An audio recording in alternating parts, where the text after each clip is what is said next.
Hello viewers, আমি মা online math থেকে তোমাদের শুভেচ্ছা জানিয়ে সপ্তম শ্রেণীর গণিত বিষয়ের 5.3 উৎপাদকের বিশ্লেষণ নিয়ে হাজির হয়েছি। সেক্ষেত্রে বন্ধুরা, এর আগে আমি তোমাদেরকে 16 পর্যন্ত উৎপাদকের বিশ্লেষণ দেখিয়েছি। আজ আমরা 17 এবং 18 নম্বর উৎপাদকের বিশ্লেষণ করব। তো চলো শিক্ষার্থী বন্ধুরা, আমরা শুরু করি। সেক্ষেত্রে বন্ধুরা, আমি আগেও বলেছি উৎপাদকের বিশ্লেষণ করতে গেলে তোমাকে তিনটি বিষয় সবসময় মাথায় রাখতে হবে। এক হচ্ছে প্রথমে কমন যায় কিনা দেখতে হবে। যদি কমন না যায় তাহলে সূত্র ব্যবহার করতে হবে, সূত্রের দ্বারা করতে হবে। যদি সূত্র না যায় তাহলে মিডল টার্ম ফ্যাক্টর করতে হবে।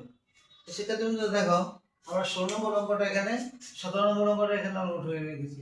x square plus 11x plus 30 সমাধান দিয়ে আমরা লিখেছি। আমরা অঙ্কটা দেখেই বুঝতে পারা যাচ্ছে যেটা মিডল টার্ম ফ্যাক্টর করতে হবে। মিডল টার্ম ফ্যাক্টর ছাড়া এটা হবে না। তাহলে মিডল টার্ম ফ্যাক্টরের বৈশিষ্ট্য কি ছিল আমাদের? যে শেষের সংখ্যাটা আর প্রথম সংখ্যাটা আমরা গুণ করব। গুণ করলে পরে যেই ফলাফলটা আসবে সেই ফলাফলটাকে আমরা লসাগু করব। লসাগু করার পরে যা আসবে সেটাকে আমরা যোগ বিয়োগ করে মাঝের সংখ্যার সমান আমরা তৈরি করব। কিন্তু আবার গুণ করলে যেন এই প্রথম আর শেষ সংখ্যার সমান হয়। তাহলে দেখো, আমরা যদি দেখি এখানে যে এক্স স্কয়ার, কয়টা এক্স স্কয়ার আছে?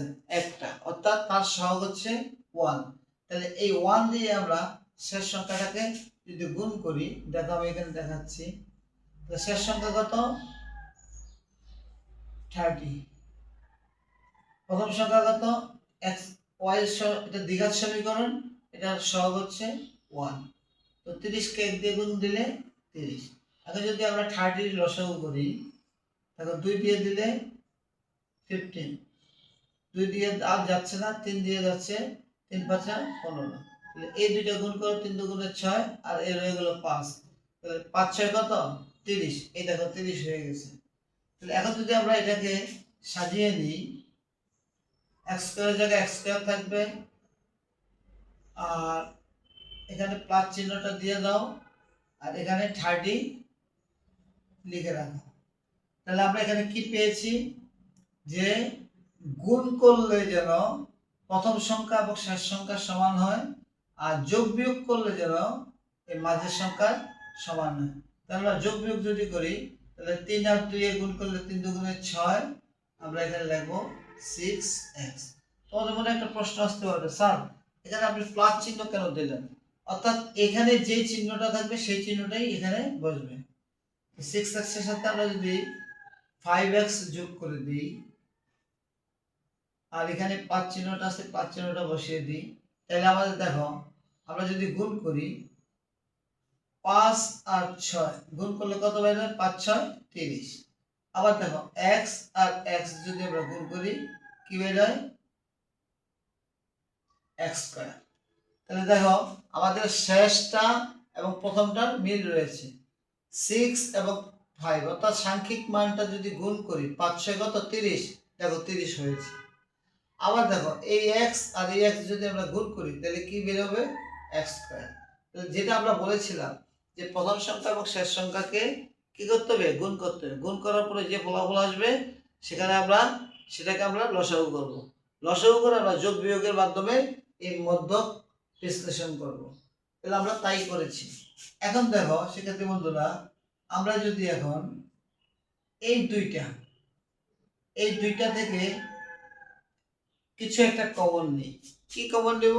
এখানে দেখো x স্কয়ার, x স্কয়ার কথার অর্থ হচ্ছে কি? x দুইবার গুণাকারে আছে, আর এখানে আছে 6x। এখানে কোনো সাংখ্যিক মান নেই, আছে 1, কিন্তু এখানে সাংখ্যিক মান আছে কত? 6। তাহলে এই দুইটা জায়গা থেকে, এই দুইটা থেকে আমাদের কি কমন যাচ্ছে? কমন কথার অর্থ হচ্ছে ভাগ। তাহলে এই দুইটা থেকে আমাদের কমন যাচ্ছে কি? x। এখন দেখো কমন কথার অর্থ হচ্ছে ভাগ। তাহলে এটা আছে কি? x square. আমরা এই x দিয়ে যদি আমরা ভাগ করি, তাহলে কি দাঁড়ায়? x x কেটে গেল, হয়ে গেল x। তাহলে আমরা এখানে বসিয়ে দিব x, প্লাস এর প্লাস 6x থেকে 6x ভাগ দেব কি দিয়ে? x দিয়ে, যেহেতু x কমন নিয়েছি। x x কাটা গেল, রয়ে গেল কি? 6। প্লাস, এখন দেখো এখানে 5x, এখানে কোনো x নেই, তাহলে সাংখ্যিক মান কমন যাচ্ছে, 5 কমন যাচ্ছে। 5 যদি আমরা কমন নিই কি থাকে দেখো, 5x আমরা 5 কমন নিয়েছি, 5 5 কাটা গেল, রয়ে গেল কি x, তারপরে কি আছে প্লাস, এখানে আছে কত 30, কমন নিয়েছি কত 5, 5 দিয়ে কাটা দাও, 5 5 6 30, 6, তাহলে দেখো এখন আমরা কি করব, এই x প্লাস 6 x প্লাস এই দুইটা একই রকম সাদৃশ্য আছে, যদি কোনো সাদৃশ্য না থাকে তাহলে বুঝতে হবে যে তোমাদের মিডল টার্মে কোনো সমস্যা হয়েছে। তাহলে এই দুইটা থেকে আমরা একটা পদ নিব, আর বাইরের যে আলা আছে তাদেরকে আমরা নেব।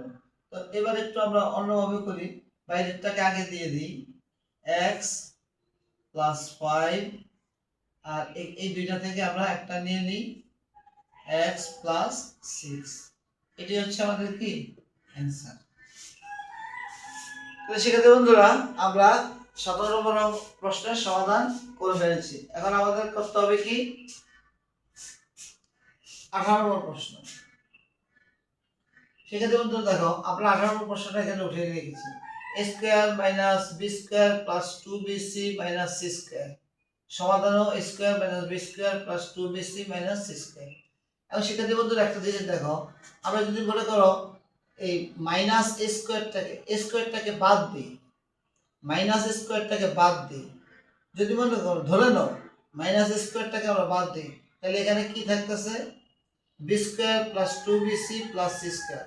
এখন বি স্কয়ারকে যদি আমরা, বি কে যদি আমরা a ধরি আর সি কে যদি আমরা বি ধরি, তাহলে কি দাঁড়ায়, জাস্ট আমি এখানে একটু দেখাই তোমাদেরকে, তাহলে তোমরা আরো ক্লিয়ার হয়ে যাবে। দেখো আমরা B square plus 2bc minus c square, আচ্ছা এই বি কে যদি আমরা a ধরি আর সি কে যদি আমরা বি ধরি, তাহলে দেখো এর উপরে কি আছে স্কয়ার, a স্কয়ার প্লাস এখানে কি আছে সূত্রের 2, তারপর কি আছে এই হচ্ছে a, এই হচ্ছে বি। এটা আমি তোমাদেরকে দেখালাম, কিন্তু আসলে এটা এভাবে হবে না, কিভাবে হবে এটাকে আমি একটা প্রক্রিয়া করব, সেই প্রক্রিয়ার মাধ্যমে দেখো এই লাইনটি দেখো, আমরা এই a স্কয়ারকে আলাদা রেখে দিলাম, মাইনাস এটাকে আমরা ব্র্যাকেটের ভিতরে নিয়ে যাব, ব্র্যাকেটের ভিতরে যদি নেই আমরা জানি ব্র্যাকেটের বাইরে যদি মাইনাস চিহ্ন থাকে তাহলে ভিতরের চিহ্নের কি হয় পরিবর্তন ঘটে যায়, অর্থাৎ প্লাস থাকলে মাইনাস হয়ে যাবে, মাইনাস থাকলে প্লাস হয়ে যাবে।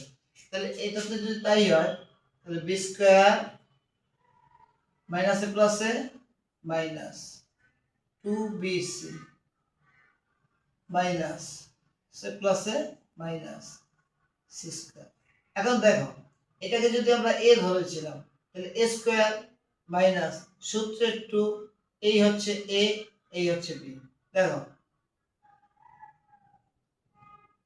এটা হচ্ছে a, এটা হচ্ছে b, আর এটা হচ্ছে কি সূত্রের, এই অংশটা হচ্ছে কি সূত্রের 2। তাহলে আমরা যদি তাই হয়, এটাকে যদি আমরা a ধরি আর এটাকে যদি আমরা b ধরি, তাহলে এর উপরে কি আছে a স্কয়ার, বি এর উপরে কি আছে b স্কয়ার, তো বাকি রয়ে গেল কে, মাঝে রয়ে গেল কে সূত্রের 2 এবং ab। তাহলে সূত্রের a হচ্ছে 2, এটাকে a ধরেছিলাম এটা হচ্ছে a, এটাকে b ধরেছিলাম এটা হচ্ছে b, তাহলে আমাদের এটা কোন সূত্রে গেল, এটা কিন্তু যা আছে তাই থাকবে, এটা এখন কোন সূত্রে গেল a minus b whole square সূত্র। তাহলে a minus b whole square কে, b হচ্ছে a আর c হচ্ছে b, a minus b whole স্কয়ারের সূত্র। এখন a minus b whole square এখানে আমরা কি লিখতে পারি,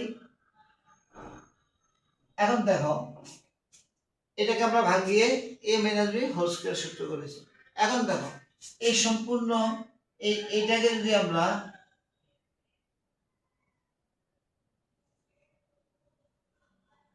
স্কয়ার, এই সম্পূর্ণ এটাকে যদি আমরা a ধরি আর এই সম্পূর্ণটাকে যদি আমরা বি ধরি, তাহলে কি দাঁড়ালো এ স্কোয়ার মাইনাস বি স্কোয়ার। এ স্কোয়ার মাইনাস বি স্কোয়ার সমান আমরা কি জানি এ প্লাস বি ইন্টু এ মাইনাস বি। এ প্লাস বি, এ হচ্ছে এটা প্লাস বি, বি হচ্ছে কে এ প্লাস বি ইন্টু এ মাইনাস বি, এ হচ্ছে এ মাইনাস বি, মাইনাসে মাইনাসে প্লাস, এটি হচ্ছে আমাদের অ্যান্সার।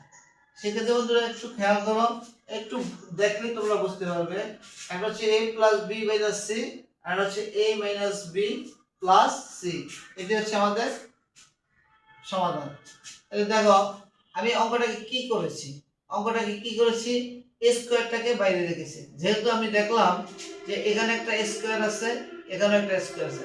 আমরা জানি এ প্লাস বি হোল স্কোয়ার বা এ মাইনাস বি হোল স্কোয়ারের সূত্রে কি থাকবে, সামনে একটা স্কোয়ার থাকবে আর শেষে একটা স্কোয়ার থাকবে, আর মাঝে থাকবে কি সূত্রের 2 এবং এ বি।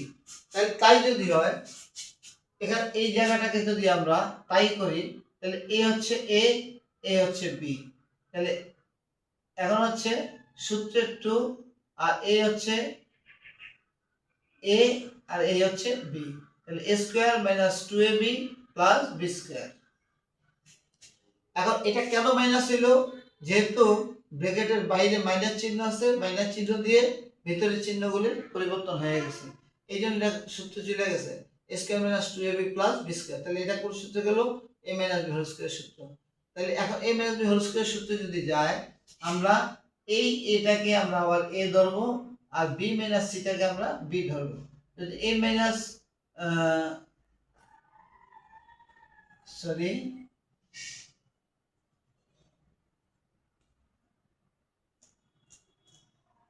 আমরা এটাকে বি ধরেছি, দেখো আমরা এটাকে বি ধরেছি, তাহলে এটাকে যদি এ ধরি তার উপরে স্কোয়ার আছে স্কোয়ার মাইনাস, এটাকে যদি এই পুরাটাকে যদি বি ধরি তাহলে বি স্কোয়ার। তাহলে A square minus B square সূত্র আমরা কি জানি, এ প্লাস বি, এ হচ্ছে এটা প্লাস বি হচ্ছে এটা, এ প্লাস বি ইন্টু এ মাইনাস বি, এ হচ্ছে এ মাইনাস বি দিলে কি করতে হবে, এ এর জায়গায় থাকবে মাইনাস বি, বি আছে কে দেখো মাইনাসে মাইনাসে প্লাস হয়ে গেল। এটা হচ্ছে আমাদের সর্বশেষ অঙ্ক, এখানে 18 নম্বর। তা আমরা 17 এবং 18 দুটো অঙ্ক আজ করিয়েছি। শিক্ষার্থী বন্ধুরা, যদি তোমরা ভিডিওটি দেখে ভালো লাগে এবং দেখে যদি তোমরা বুঝতে পারো, তাহলে অবশ্যই তোমরা আমার এই ভিডিওটিতে এই অনলাইন চ্যানেলে একটু সাবস্ক্রাইব করে দেবে, লাইক কমেন্টস এবং শেয়ার দিয়ে দেবে। ধন্যবাদ।